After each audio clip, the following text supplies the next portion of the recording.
Dans cette vidéo, je vais te parler de deux gars, deux messieurs qui travaillaient dans une boîte et qui, parce que l'entreprise rencontrait des difficultés, ils ont été renvoyés au même moment.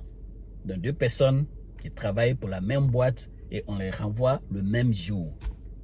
C'est ainsi que il y a un d'entre eux qui dit bon, vraiment, c'est fini, ça fait plusieurs années, je crois 17 ans que je travaille pour la boîte et on vient nous renvoyer comme ça sans tenir compte de tout l'effort que nous avons fait. I'm done, c'est fini pour moi. Donc moi, affaire de travail, là, je ne suis plus dedans. Donc il allait s'asseoir en train de passer son temps pour ruiner la petite économie qu'il avait. Mais l'autre, qu'est-ce qu'il a fait? Il a dit, ah, c'est vrai, j'ai été renvoyé après tout ce temps, mais je ne suis pas encore fini. Donc je vais chercher encore un emploi. Donc le gars, il a commencé à passer son temps à se promener d'entreprise en entreprise. Quand il va ici à l'entreprise A, il tape à la porte, vraiment je suis tant, je cherche un emploi, on dit faut envoyer ton CV. Quand on envoie son CV, on dit toi, tu es trop diplômé, tu as trop d'expérience de travail. Si on t'embauche ici, on risque même de renvoyer le patron pour toi. Donc tu n'as pas ta place ici. C'est ainsi le gars a pris son temps se promener d'entreprise en entreprise jusqu'à personne ne voulait l'embaucher parce qu'il avait un grand diplôme et une grande expérience, près de 17 ans d'expérience. Donc le gars, il dit bon, il a changé d'approche. Il dit bon, plutôt que d'aller chercher de l'emploi, je vais proposer plutôt de faire du bénévolat. Donc le lendemain, il allait voir une entreprise, il a dit ah tiens, voici, tant je travaillais pour telle entreprise, mais j'ai été renvoyé pour telle raison. Du coup, je vais faire du bénévolat, travailler avec vous, juste pour passer le temps et autres. Il dit bon, ça c'est un peu nouveau, mais il n'y a pas de problème. On sent que tu as le diplôme, tu as l'expérience et autres.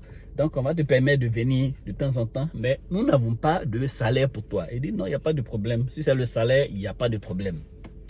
Et le gars, qu'est-ce qu'il a fait? Il était le premier dans la boîte et le dernier à quitter la boîte. Tous les jours, le gars, il était le premier dans la boîte, il était le dernier à quitter. Et il travaillait comme un fou. Quelqu'un même qui n'était pas payé. Il travaillait et avait plus de rendement même que ceux qui étaient payés. Donc, au bout de 6 mois, le grand patron de l'entreprise a démissionné parce qu'il avait eu mieux ailleurs.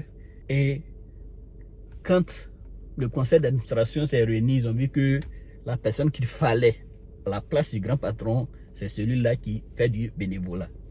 Et devinez quoi, le gars a été embauché en tant que directeur général de cette entreprise.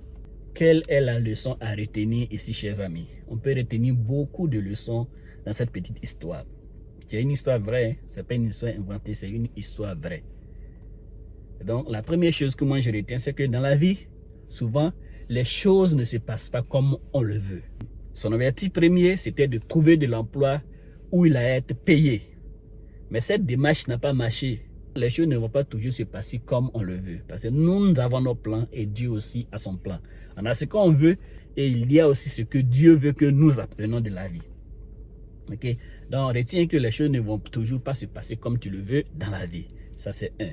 Deuxièmement, souvent, quand ton plan ne marche pas, plutôt que d'abandonner, il faut changer d'approche. C'est ce qui a fait que ce gars a été gagnant. Il voulait un emploi. Il dit que son diplôme est trop grand ou qu'il a trop d'expérience. S'il vient, il va prendre leur place. Ils ont refusé de l'embaucher. Il a proposé de faire du bénévolat. Et cette fois-ci, ça a marché. Imaginez s'il partait dit, bon, moi je vais être le directeur général de cette entreprise. Mais ils vont le chasser. Dans 1000 entreprises où il va partir, il sera chassé 1000 fois. Mais avec cette approche, il a réussi à devenir en 6 mois le directeur général de l'entreprise. Ça, c'est la deuxième leçon qu'il faut retenir. La première, je reviens dessus. La première, les choses ne vont pas toujours se passer comme vous le voulez.